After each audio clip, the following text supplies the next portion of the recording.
The enemy came at dawn. Fast, silent, coordinated. They moved low to the ground, impossibly fast, darting through the brush, scattering in every direction. Columns of them flanked the perimeter, breached the fence lines, and vanished into the wheat fields before a single shot could land. They were too fast for the rifles, too unpredictable for the machine gunners. They didn't cry out. They didn't break rank. They just ran and kept running. The soldiers watched, stunned, as their ambush collapsed before it even began. Machine guns rattled into the emptiness. A few targets dropped, but the rest slipped into the trees like ghosts. And the worst part? They were birds, not armed rebels, not enemy troops. Birds. This was the Great Emu War of 1932, a real war, with real guns, real soldiers, real casualties, and somehow a real defeat, not for the birds, but for the Australian military. It sounds like satire. It wasn't. In the years after World War I, Australia faced a problem. Actually, a few of them. The first was economic. The Great Depression hit Australia hard. Unemployment soared, farmers struggled, prices for wool and wheat plummeted. The second was environmental. Vast open farmland in Western Australia, recently expanded and only lightly managed, had become a haven for one of the continent's largest native animals, the emu. Standing over 6 feet tall, weighing up to 120 pounds, the emu is the second largest bird on Earth after the ostrich.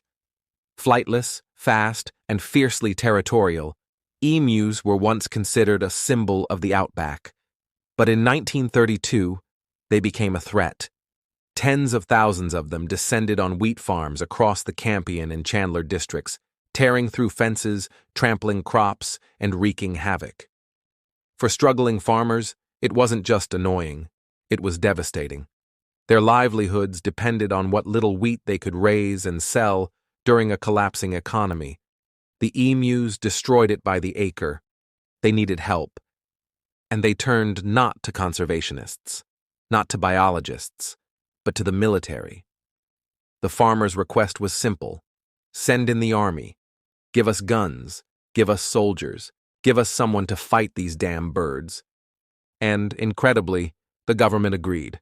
After all, these were the early days of modern Australia. Many soldiers from World War I had returned to civilian life only to become farmers themselves.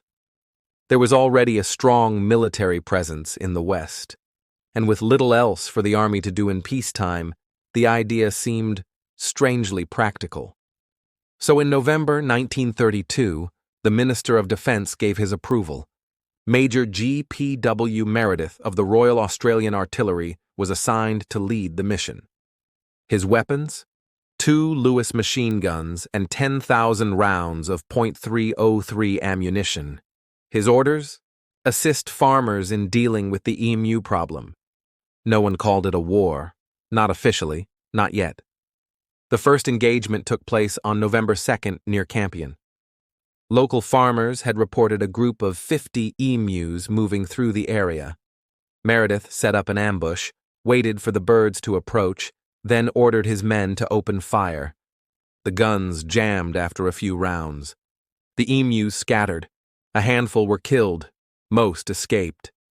The soldiers gave chase in a truck, attempting to gun down the birds at high speed.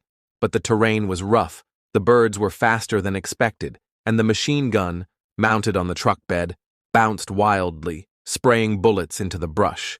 Not a single emu was hit.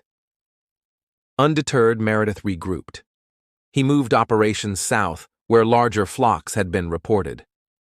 On November 4th, a group of over 1,000 emus was spotted near a dam. The soldiers crept into position, waited for the right moment, opened fire. Chaos. The birds split into smaller groups and scattered in all directions, making it impossible to concentrate fire. Emus don't herd like sheep or cattle. They don't panic. They don't freeze. They run, fast.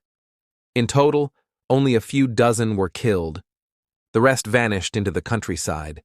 Within a week, the operation had become an embarrassment. Meredith noted in his report, "If we had a military division with the bullet-carrying capacity of these birds, it would face any army in the world." The press got wind of the story and had a field day. Emus win first round.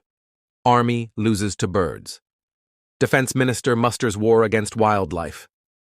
Political opponents mocked the mission. Editorials questioned whether taxpayer money was well spent. And conservationists raised concerns over the use of military hardware against native species. Under pressure, the government ordered the operation to cease. After just 6 days and 2,500 rounds of ammunition, only roughly 300 emus had been killed. That's over 8 rounds per confirmed kill. The rest of the birds? Very much alive. But the story doesn't end there. A few weeks later, the emus returned, this time in even greater numbers. Flocks of 20,000 were reported tearing through crops. Farmers begged the government to reconsider, and incredibly, the army came back. Phase 2 of the Emu War began in early December. Meredith returned with his gunners and machine guns. This time, they adopted a more mobile strategy, focusing on tracking small flocks and attacking at closer range. The results were slightly better. By the end of December, Meredith reported 986 emus killed with 9,860 rounds, for a kill ratio of 10-1. He estimated another 2,500 birds may have died from injuries. But the reality was clear. The emus had not been defeated. The crops were still being destroyed. The military had lost. The operation ended in humiliation. The press doubled down on the story. Satirical cartoons showed soldiers fleeing from angry emus. Jokes spread across the Commonwealth. One wag wrote, "The emus have military superiority in strategy, mobility, and morale." The Emu War became a legend. But behind the absurdity lay real frustration. For the farmers, the situation was dire. The Depression had slashed wheat prices. Government subsidies failed to arrive. Rabbits were destroying the roots. Drought was killing what little was left. And now the emus, relentless, untamable, were destroying everything in sight. The soldiers weren't to blame. They'd followed orders, done what they could. But machine guns weren't made for birds, and emus, as it turned out, weren't easy targets. Eventually, the government shifted to more sustainable solutions: fencing, culling by civilian shooters, and bounties. Farmers were paid per beak. Over time, the population was managed more effectively. But the Emu War was never forgotten. Major Meredith later served in World War II. He never forgot the birds. In interviews, he maintained a strange respect for them, calling them tough, resourceful, and quick. Others took the story and turned it into books, plays, even video games. The Emu War became one of the strangest military episodes in world history. Not because of the birds, but because of the lesson. That sometimes firepower isn't the answer. Sometimes nature doesn't play by your rules, and sometimes you lose. To birds. Thank you for listening to Last Post History. Subscribe for more true stories from the world at war.